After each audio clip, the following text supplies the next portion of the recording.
Welcome to Social Dynamics. I'm Sarah Stockham, and I'm super excited that you are here.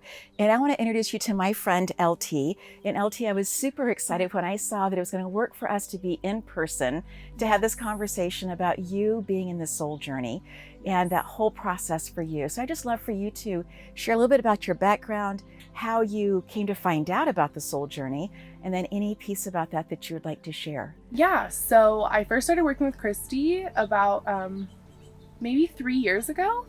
And, she had told me, oh my gosh, I met this amazing light worker named Alan. You have to meet him. And I was like, it's okay. It doesn't feel right. And then about maybe a year and a half after that, she was like, LT, you have to do this soul journey thing.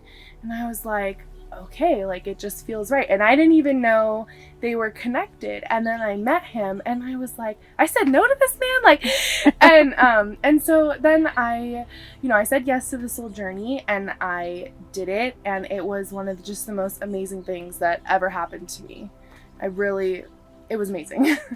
It's actually because of my connection also with Christy Jones that I found out about the soul journey and went through that process as well. And I actually got to go through with her in that process. And I love that, yes, and I love that you mentioned Alain. He and his wife, Danielle, have created the soul journey. And it's been multiple years in the process of them training other people, working with other people, coaching one-on-one, that they have really come to understanding what it is that we need, especially as people who are sensitives or light workers or feel called to help other people as well. So it's a 7-week process. And what was your turning point or your aha in that process? So my aha moment, it came around week 4. So just a little background, I used to be in a wheelchair. When I was younger, I was diagnosed with fibromyalgia, and that was like, a whole bout of months in a wheelchair. Anyways, I was watching this TV show, and this little girl was being fitted for a wheelchair, and she was like 3 years old. And my ego lost it, and I just could not stop crying. I was like, why am I so upset? And I decided, you know what? I'm going to do the steps. I'm going to ask myself the why questions and figure out what's going on for my inner child right now. And that was so powerful for me, because as I got deeper and deeper and deeper, the tears just kept flooding, and I got to that core feeling that was the cause of all of that. And then I just told myself, you know what? You're love.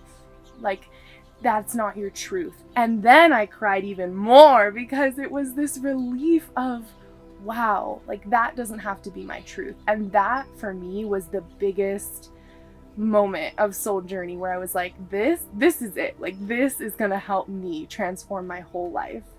Oh, I so appreciate you sharing that. And LT, I didn't know that you had been in a wheelchair. Yeah. I didn't know that was part of your story, because I've met you through what we've been working on together, right?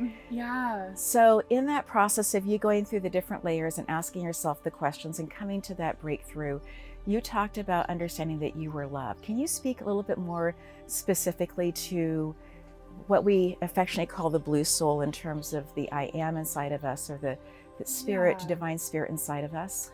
Yeah, so for me, I like to say that I am a divine child of God, and that I am a wave in the ocean that is God. To me, that is what my blue soul is. It is the peace of God that constantly flows through me, through you, through everyone, and that we're all connected in that way, and that flow is love, and that's why I'm love, is because love is God, God is love, and He's in me, and that's my higher self, and that we're sort of one and the same, even though we're different. And so that's sort of like how I understand the blue soul, and that when my inner child is connected to that love and flowing from that place of love, that's when I'm my blue soul. And when my inner child is flowing from her past experiences or her pain and trying to identify with her pain, that's when she's the green soul, because she's identifying with the ego instead of identifying with that flow of love. And you describe that so incredibly well in terms of being connected to the divine, but yet we have these life experiences. And what I'm beginning to discover also in this process is that we are not just working through our own life experiences, But for some of us, we are working through life experiences of our family, the family stories that we have been told as well. Yes. In that process, then coming to places of saying, I am part of my family. However, my story doesn't need to be the same if there is toxic suffering in there, if there are things that are being shared that aren't necessarily things that we agree with or see as being the right path for us to go forward in, that we can choose to be different, that we can choose to have these, what we call conversations with God. Yeah, 100%. And that has been my experience so much because, you know, I was actually a few weeks ago struggling. Why am I always feeling so unworthy all the time? Like, where did this come from? When did this start? And I realized, you know, I can't remember because it was so rooted in being a child. And then I realized, you know, my mom feels like that too. And, you know, her mom feels like that too. And it's totally these family dynamics or these generational feelings that we can carry in us that, you know, our parents didn't, you know, get to fix, but we get to show up in this lifetime and we get to transcend those feelings for ourselves and for previous generations. And we get to give that gift of worthiness to the coming generations as we unblock the unworthiness that's been there for us. And that for me is like just filled with so much hope. Like, wow, I feel like a superhero, you know, like I get to fix this. I love that you share that. I was troubled for so many years when I would read in the old scriptures about Moses saying that, you know, curses to the 7 generations, but yet blessings to the 7 generations. And I was like, you know, I want to be in the blessing side of life. I want to be in the flowing, right? And then to come to the understanding that part of what you're discussing is absolutely that curse of one person feeling unworthy. And then because that's what they are sharing, not only with their children, but everybody around them, then the other people begin to pick up the virus, so to speak, of unworthiness. And so that becomes in that set until it's completed, until somebody like LT shows up and says, this is enough. This is enough. I am choosing blessing now in this area with my family for the next, forever, right? Forever, yeah. Exactly. That's the dream. Yes, it is the dream. It is the hope. It is the desire. So I understand that now that you've finished the soul journey, that your thoughts about this are so deeply rooted in who you are that you are going to move on into another area with this. So if you'll share about that, please. Yes. So I actually started doing septogram, which is sort of the next step, and trying to really develop myself as a light worker because I know that that's my calling and I know that I'm here to do that.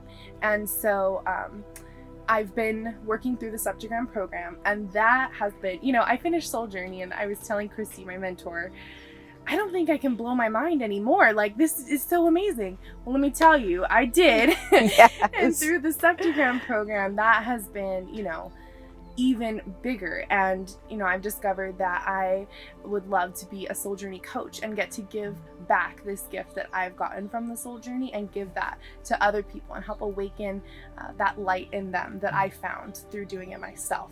So that's sort of where I'm at now. LT, as you share that dream and desire, I see you on stage in front of truly tens of thousands of people sharing your story, sharing how this has radically changed your life, that you have come from a space of being in a wheelchair to a space of standing tall. And yes, there's a physical dimension of that, but there's also the internal dimension of that, right? 100%. Yes. That's something that was really big for my grief. Don't tell me it's in my head. It's not in my head. My emotions are not causing this. This is physical and it hurts, and fix me. And I had to come to a point where I realized just because it's in your head doesn't mean it's not real.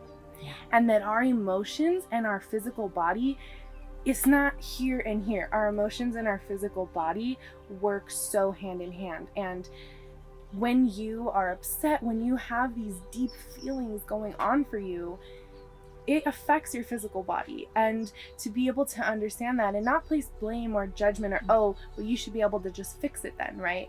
It's, you get to work on it and you get to be in charge. You have the power to choose your thoughts, and that's going to directly impact your physical body. And I think that was just so amazing for me to find that, you know what I mean? And to really understand that I get to choose and that it's not my fault, that it's no one's fault, that this was just part of my journey. And that was really powerful for me. I have to say how empowering that is for me to hear you share your story, but also to understand you saying that you get to choose, right? Yeah. And so even when I'm grocery shopping or I am, putting gas in the car, in the daily life of things, right? That I have so many choices that I get to make in terms of what do I want to be focusing on? What do I want to be feeling in that moment? Because if I want to be upset, I can absolutely get there pretty fast, right? But if I want to feel hopeful or encouraged or powerful or happy about things, I can also go that direction and be in that space as well. So any other thoughts that you want to share with people in social dynamics? I did actually want to share what you just mentioned of, how easy it is to, get angry if you want to choose to get angry. And, people think, I don't know how to choose to be happy, or I don't know how to choose my feelings. And, something that I've learned is you're always choosing your feelings. Always. It doesn't feel like a choice when you just get mad because it's so automatic because you've been choosing for so long.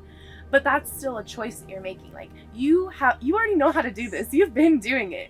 You just get to choose something else and make something else your new automatic response. Yes. You just get to reprogram that for yourself. And I think that for me is also very empowering of just like, okay, I already know how to do this. This doesn't have to be new. I'm a pro at this. I just get to choose something else for that. And so I think that was just something that I wanted to share with everyone. And I love also the idea that our feelings are not the governor of our life, Right. but our feelings are a place that allow us to know if we're in the river, so to speak. Are we in the right place energetically? Are we where we want to be energetically?